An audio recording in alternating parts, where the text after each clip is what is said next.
Washington State, Olympia, Washington, in particular, it's a nice city. It's beautiful. It's almost like a time warp. Basically, back in time, as I would say.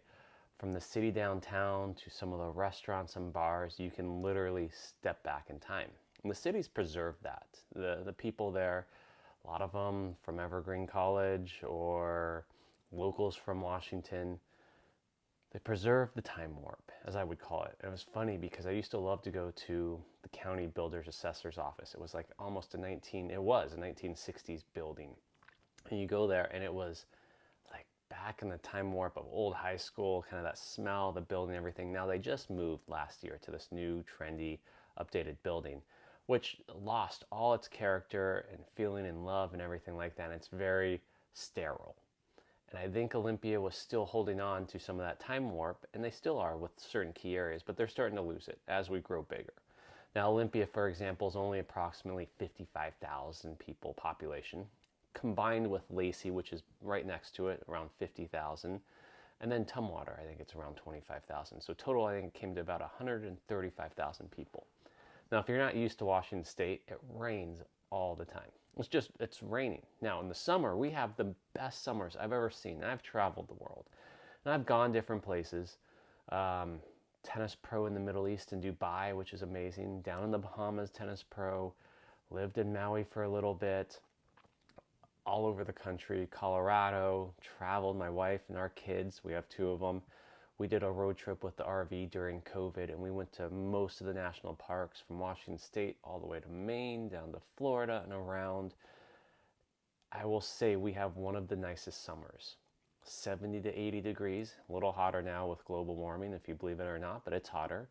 Um, and no bugs, like very little bugs, very little anything of wild animals or worse, like poisonous. Like we don't have any poisonous stuff. We have some black widows, but those are way out in the woods, the spiders. We do have cougars and bears, but I mean, again, you have to go way out in the woods. But we don't have the snakes unless you're on eastern Washington, the desert, for the rattlesnakes. So it's very safe. The kids can just kind of run out in the yard and we're not worried about anything unless, again, you live out in the woods in the country and then bear or cougar, but a lot rarer. It seems like we're pushing those animals back as Washington State grows. Seattle grew by what, 2.1% from 21 to 22. And then the smaller towns, of course, were growing here and there. Now, this podcast is about Washington State, everything about Washington State and real estate. I'm your host, Ron Rougeaux. This is my first podcast. I'm not going to really edit it. It's just going to be live and raw, or live as I'm not editing the video. And I'm going to tell you everything about Washington. Now, I love Washington because of the stormy season. Right now, we're coming into fall, and I think we have one of the spookiest, coolest states with the fog rolling in the morning, with the storms and the rains coming through. Now, we don't get as much thunderstorms. We get more of that dreary kind of gray drizzle rain that falls down, but it's fun, it's spooky. The woods, the trees, the mountains, the ocean, the sound, everything's really cool here. And that's why I think a lot of us live here. It's kind of the last frontier. Now, a lot of people say, well, go to a different state, Texas, up in Minnesota and this and that. Absolutely, but ours is a little different. We have Canada on the border. We have the ocean down there. We have Oregon, Idaho, up to Montana on the right side. And our demographic, if you look at Washington State on the map, we have the Cascades, which is almost like the Rockies. We have the east part of Washington, like the Midwest. And of course, then we have the mountains again and everything like the East Coast, except for there's no ocean on the east side of Washington State. We just have Idaho. And then you look on the western part, and we are California, Oregon, everything on the western part of Washington. So our mini Washington State, if you put it to the United States, is almost like a mini United States, which is really neat because you get all of the topography of the country in Washington State, which is really cool. I'm making this podcast because, well, one, I love real estate, but I want to listen to someone.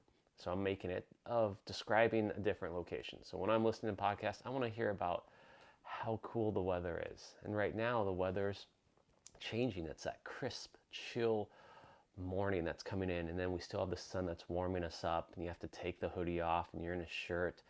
outside until the crisp, cool morning or evening comes and it's a little chillier out. And then we have the rain that sprinkles through and it's starting to come. And that's why I'm making this, because I love listening to stuff like that, traveling through the woods. And our trees are huge here in Washington State.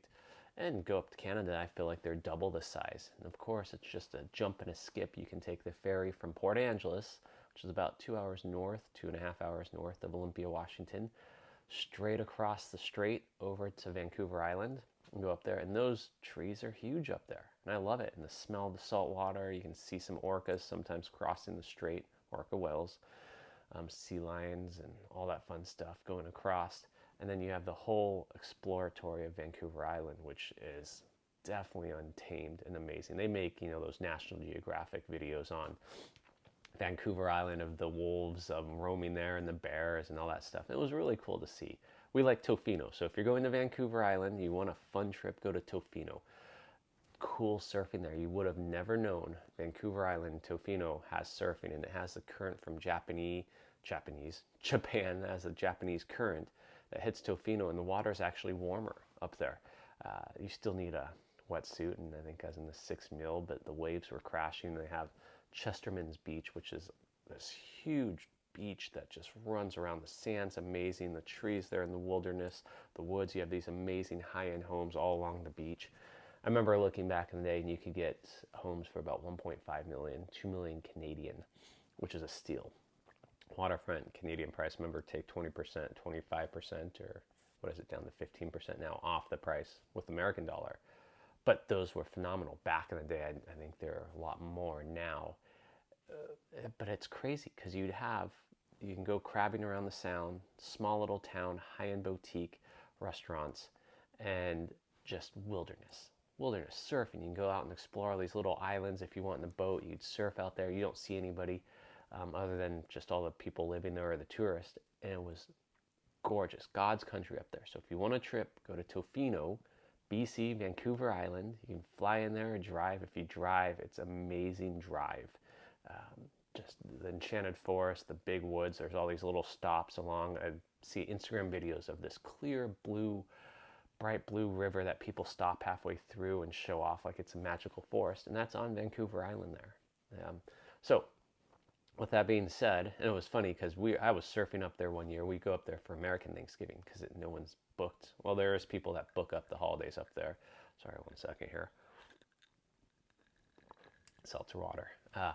Just had to take a drink. There's people that go up there during the holidays, but Thanksgiving I find is really cool because the Canadians already celebrate their Thanksgiving a month earlier. If you don't know that, Canadians' Thanksgiving's in October.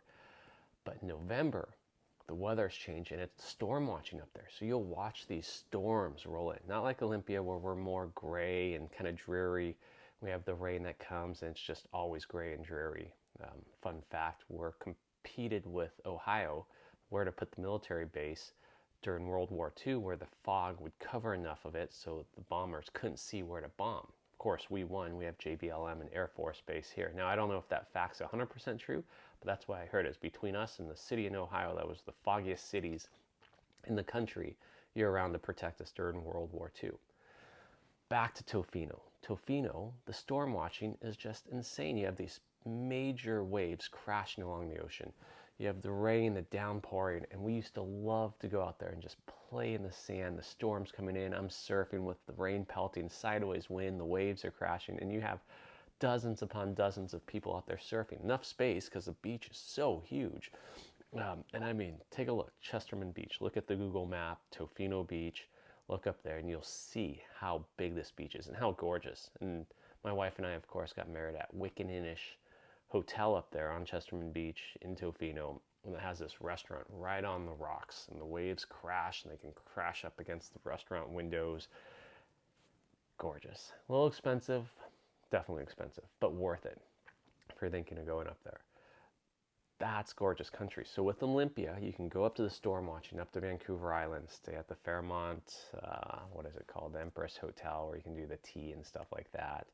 You can go to Leavenworth, which is in Washington State in the Cascade Mountains. And that's Oktoberfest, a German town everybody preaches about. It's cute.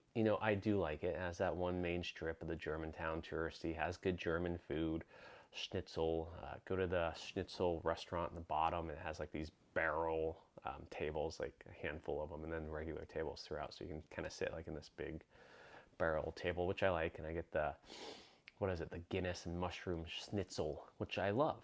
And the Germantown's phenomenal, and Oktoberfest is amazing.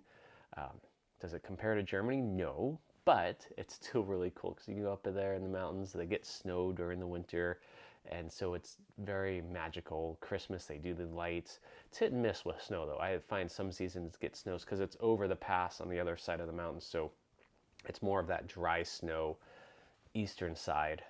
It's before all the, or after all the ski resorts, because you have Stevens Pass Ski Resort on the way to Leavenworth, and then go past the ski resort and you're about another hour away to Leavenworth. So if you're at Leavenworth, you can drive an hour back west to hit the ski resort, Stevens Pass Resort. And then you have Snoqualmie and White Pass Resort as well. Schweitzer's up in Idaho.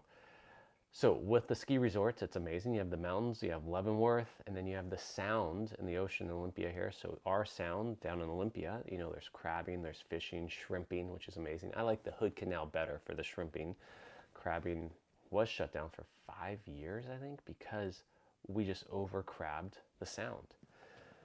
But it's beautiful. In the summer, you go out crabbing or shrimping, and you can jump off the boat. The Sound's water is warm. Depends where you swim. I've heard mixed reviews, so I like the Hood Canal swimming, and that's, of course, where I think Bill Gates has like a place down there by Alder Resort or whatnot down the Hood Canal.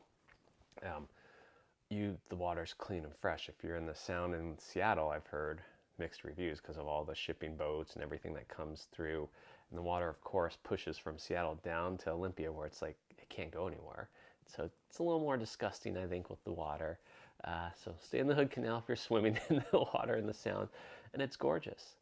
And that brings me to real estate. Like, if you're coming to Olympia, Washington, or let's just say Washington State in the real estate, one, you want to know all the cool places, like even the clamming out on the coast, on the ocean coast there. You have Grays Harbor and Seabrook, which these guys from Oregon built this amazing resort, Seabrook, just north of Aberdeen, where Kurt Cobain was from.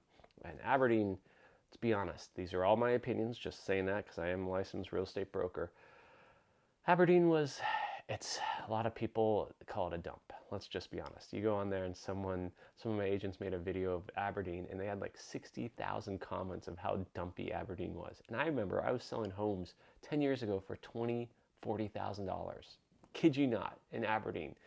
And that is a dreary place. Rain, cloudy, gray out there, and you have the ocean, but there's not much to the town. They finally put like a big Walmart and have the Tesla charging pods, and those all came after Seabrook built their town about 30 minutes north on the ocean above Aberdeen. And they built this amazing kind of East Coast style where you had this little town right on the beach, little houses, little pizza place, wine place, all that kind of cool stuff, all encompassed right in that little development. And the homes, I remember driving by, get this, driving by, I'm commuting to Seattle for work 12 years ago, 11 years ago, doing international business. I had to do the commute, and you'd see the big billboards, you know, as you drive into Seattle and whatnot, past Tacoma, where all the billboards are. And they had the Seabrook, come by and Seabrook home, North Aberdeen out there, $250,000, $280,000, I think it was, starting price. Now all the homes are worth $1 million. That's how it boomed. And of course, with 10 years, real estate's all boomed, but they really took off. I still remember telling my wife, I'm like, God, who would want to go out there, Aberdeen? I know the cool little town, and we stopped at the little town just to check it out because I wanted to see it. And it was really cool. We sat and had a little pizza. We didn't even stay there because it was so expensive. I think we drove out for my cousin's wedding out there, and it's stormy and rainy, and you go there and you had a little pizza before waiting for the wedding, and it was cute. But again, I was like, who would drive all the way out here? Because from Olympia, it's an hour and a half, hour and some drive. From Seattle, you're 2.5, 3 hours. So I guess all the Seattleites are like, 3 hours, we can handle it. For us, I'm like, I didn't want to drive that far out there. But now I'm like, okay, I'm selling a lot of real estate out there too for investors and everything else. And they love it. And they keep building. It's expanding and expanding. I've sold lots out there now on the waterfront that are just beautiful lots to investors. A few of them lately. One bought 40 acres for a great price. One bought another house that he's basically tearing down and paid, close to $1 million for. So that's the lure. And the sand is that fine, smooth, nice, soft sand all along the beach. And clamming's out there. So I was saying you can go out clamming, razor clamming. If you haven't had them, razor clams are great for clam chowder or clam strips, fried clam strips. Growing up, that's what we did. We clammed. My family was out there this weekend all clamming, my aunts and uncles and cousins. I haven't been in a while. I took my wife out there. I was going to propose. We'll segue just for a second before we jump into real estate. I was going to propose to my wife at my grandpa's old hotel. He owned Toand Hotel back in the day. Toand's this little peninsula out, Grays Harbor out that way, and it's right across the beach. My family still, aunts and uncles still have these homes on the water there. So I was going to propose to my wife clam digging. And I was going to pull the ring out of the sand and propose to her out there. And I still remember telling my family, my parents, my mom, and she's like, you don't want to do that. One, you're going to lose the ring in the sand. I'm like, oh, yeah, that's true. I would. I'd be like, shit. And there'd be no way you'd find it, how smooth and fine that sand is. If you've ever been in that, it's like quicksand. Sand concrete almost, just chunk. And then two, it was storming and raining. So we're out clam digging. My wife's just drenched. We're drenched. We have the rain jackets on. Rain's blowing sideways. The waves are crashing. You just have miles of it. And clam digging's in the evening, so it's almost like a Harry Potter. You have these lanterns, and they're up and down the beach because it's starting to get dark. So everybody carries a lantern. Hopefully the waves don't wash it away, or you hold it when the waves come up, tide if he comes up. But hopefully you're away from the waves a little bit. But sometimes people go shin or knee deep in the water out there, and the tide goes out and you see the little holes where the clams are. You do the gun or the shovel if you're old school, and you dig. It's a big scoop of these shovels, like almost an ice cream scoop but on steroids, 12, 18 inches long of these ice cream scoop shovels. So you dig for the clams. So I'm out there, my wife and I are just drenched, soaked, and she's not complaining. Your limit's 15 razor clams each. We have these green nets on. You put the razor clams in the net, and she's just going at it. We're going at it. Didn't complain once. I'm like, I knew this was the girl, because who do you want? And she's beautiful, stunning, pretty princess, married a princess, but she didn't complain, and that's what I wanted. Someone that was, I knew right. I've always known, and I knew I was going to propose to her, but it just solidified the fact that I knew I picked the right partner. So we go back to the hotel, and the Toand Hotel is a little unique. Back when the owners had it, it was barely anybody. You had the shared bathrooms and the old school bedrooms that were like from the 1930s still. And so a lot of people didn't stay at the hotel because it was way out in the middle of nowhere on this little peninsula. And the bedrooms, none of them had bathrooms. You had the shared baths. And it was old. It's a big 3-4 story old colonial, just white building, big lobby. I guess my grandpa or grandma brought old English piano from London, because they were from London when they came, or England, and they brought this old piano there that's still there. I guess my great grandpa had like a bar called Captain's or Caps bar there, so the story goes. But anyway, so we're in this big hotel. No one's there really. I don't think there's anybody there, because who stays in storm season down there back in that day? And so there's a little cute, off the lobby, there's a little cute, in the main dining room and everything, there's a little cute sitting area. It has a big, great fireplace with a big moose above it, couch, and then a little side couch with tables to play cards, and then that's pretty much it, and fire logs. So I make a fire. We get back, I think, around 9 p.m. Make a big fire, just put it in there. You have the run of the hotel. Technically, I could have just jumped in the kitchen. There's no security or anything, and it was just nice. You had the run of the hotel. It was almost like your own hotel. So I made this big fireplace and get down on one knee, and I don't remember actually saying, will you marry me? I'm sure I did, but I feel like I either mumbled it or I don't remember saying it because I was so nervous and in my head, and got down on one knee, and my wife said yes, and that was it. We got married, and big fire going, storm, and that's the Toand Hotel. That's the ocean out there. That's Pacific Northwest. Trees out there swaying, the smell, the Wild West. And so if you're moving to Washington State, you want the topography of everything. Mount Rainier's, Mount St. Helens, hiking, fishing, clamming, crabbing, mountain biking, hunting, just exploring, going out to the wine country on the East Coast, East Coast, east of Washington, Walla Walla, out that way.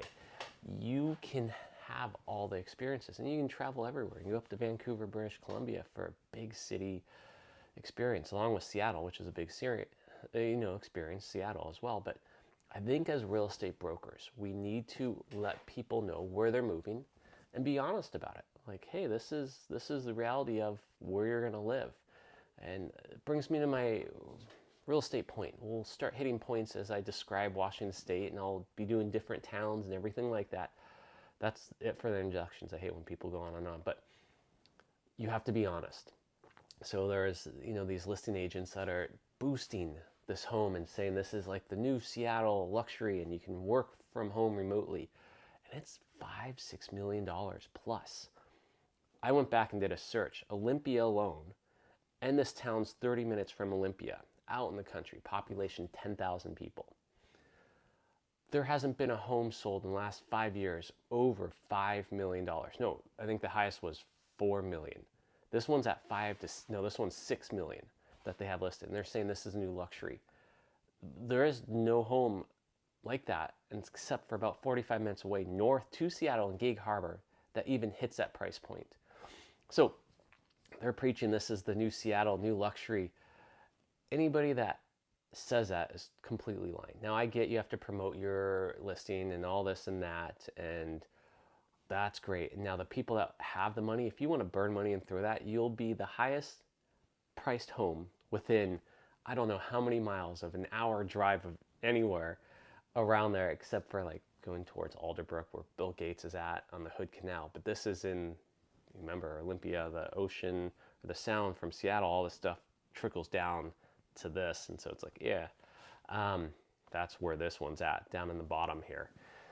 So the water, and then you're the highest priced. Isn't that crazy? And so who would spend that money? Now, I'm hoping the people that have the money, the expensive people, you're talking 6 million plus here, would realize, wait a second, what kind of city is this? Population of 10,000 plus next is Olympia, 30 minutes away with a population of 55,000 Olympia, and then Lacey and Tumwater, so a combined total of 135,000. But the next most expensive home going north towards Seattle is basically an hour and some away to Gig Harbor. I think Gig Harbor is about 40 minutes away, 30 minutes, depending on how fast you drive.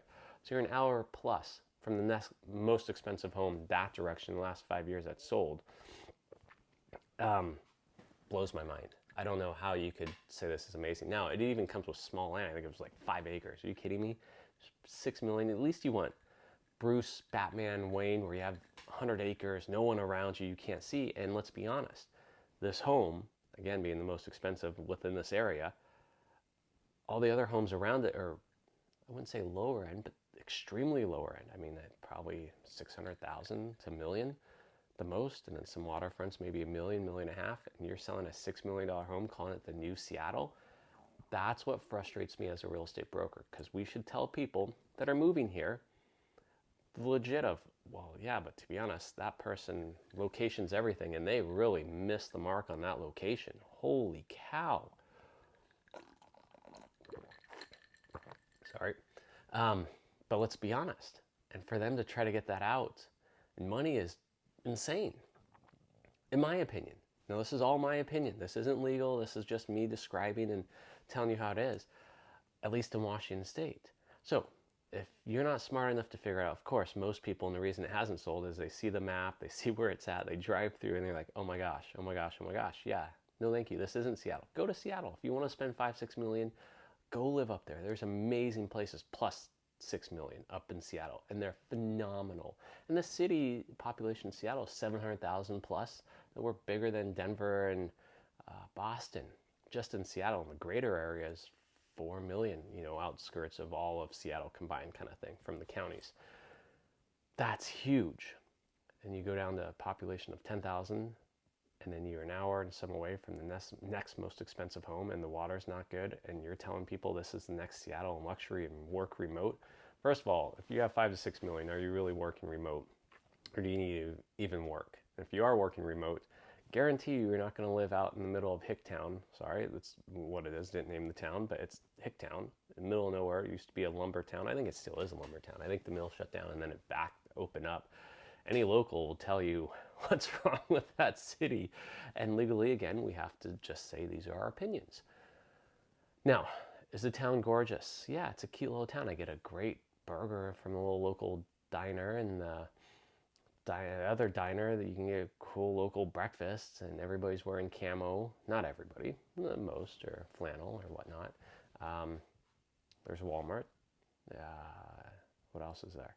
I mean, there's a jail out there, that direction. One of my real estate agents worked at the jail out that direction. I'm not painting the best picture, but it's not. And so I think if those real estate brokers are going to sell you on that and tell you it's new Seattle, what else are they going to sell you on? You're like, oh, I don't like that home, but show me something else that's higher end. Well, shit, if they're going to promote that and tell you that's the next Seattle luxury spot, guarantee you they're going to sell you anything. They're just trying to boost and sell. They don't care. We'll sell you everything. And that's what ticks me off. That's what gives us real estate brokers a bad name. Because here, you're promoting, I get it, it's your listing, yes. And then you have another agent trying to come in and help boost and video and yeah. I mean, literally, it's the next Seattle luxury, this and that and great. No. Just be like, here's a great home, but don't try to oversell it. Don't lie. And that's where I think there's a really tight line between lying and over promoting and boosting and everything else, because if that agent's going to sell that like that and over boost it like that for that other agent, great, I get it, I understand. It gives great marketing, it shows you're doing luxury listings, it brings in more clients to you, but you have to remember one thing, as that real estate agent's not thinking. So I'm thinking, wait, you're trying to sell this and you're saying all this great stuff about it, but in reality it's not honest, it's not true, everything. You're not telling me the actual truth about the town. Now legally we have to be careful how we describe schools and towns and everything else like this. This is all my opinion, so that's how I'm trying to express my opinion on this stuff without slagging or being rude. But what else are they going to just say, oh yeah, that's a great area, it's a great location, that's a great place? No, if it's not, and they're telling you that is, what else are they going to tell you with a great location? Because remember, real estate all comes down to great location. Now, you have to remember, if you're spending $5 to $6 million, you can figure that out in yourself. You can be like, no, that's not a great location. No, I'm not even looking at it. Oh, I drove out there and that's, yeah. I mean, you should figure out. And if you're not, then either you have money to burn and waste and $5-6 million is nothing, or I don't know how you must have won the lottery then to get $5-6 million and not realize with that. Because, yeah, that's tough. That is tough. And so, and as a real estate agent, that's tough for them because they have the listing agent and they need to sell it and they need to boost and promote and do all that stuff. So I get it on that end, but I think there's a limit to what you do, and that listing agent has that. But to bring in other agents or have another agent now sell it on the new Seattle is, in my opinion, not the best for that agent. Don't think that was the right thing that they could have done. Because now anybody that goes to them is going to be like, well, you were just saying this is amazing. How do I believe this other home's amazing? And that's the catch. Because if you get a real estate broker like myself, I'm going to be honest with the areas. Now I have to be careful, but I sure can tell you content to research and look up and tell you who to talk to outside of myself that's not a licensed real estate agent that will give you the truth and let you know about the areas. And that's the whole point of us. So to be honest, that's the whole point of real estate brokers, is we have to guide you in the right way. Now, if you want to live out there and you say, this is what I want, population 10,000, middle of nowhere, small land, water's okay, but hey, the house is phenomenal and I'm looking to burn $5-6 million, yeah, let's go. Let's go. Can I show you a lot better? Can I show you other areas and locations that I think's amazing? You can get a Batman Bruce Wayne mansion and land and everything else for half the price? Absolutely. But to each their own. They have to choose. All we do is guide and let you know our opinions and show you what's available. But I think there's a fine line between lying and not. Now, my favorite, if you're looking for some land and you want a Bruce Wayne and out that way, I think there's two growing places right now. South of Olympia, towards Mount St. Helens and Mount Rainier, at the bottom of Mount Rainier, and north of Mount St. Helens, or that area, it's growing like crazy. You have rivers, you have mountains, you have trees.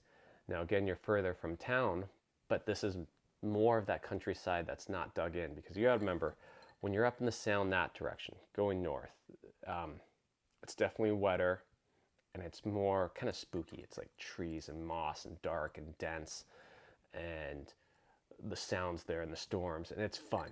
Like, yes, you can dug in. The going south more, less stormy, less dense, less spooky, but it gives you more growth. And so for the summers, it's nicer. No, but all Washington State's nice, but this is a little, another 5% nicer, the summers.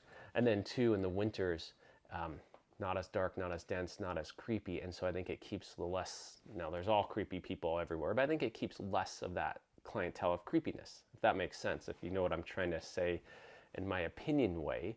And of course, you'll still get country out there, and you'll still get the outliers that are bad, but it's more of a cleaner spot. And so you can get large chunks of land on the river, in the mountains, and have amazing bat caves for about half the price. And so I see a lot of investors and people going that direction.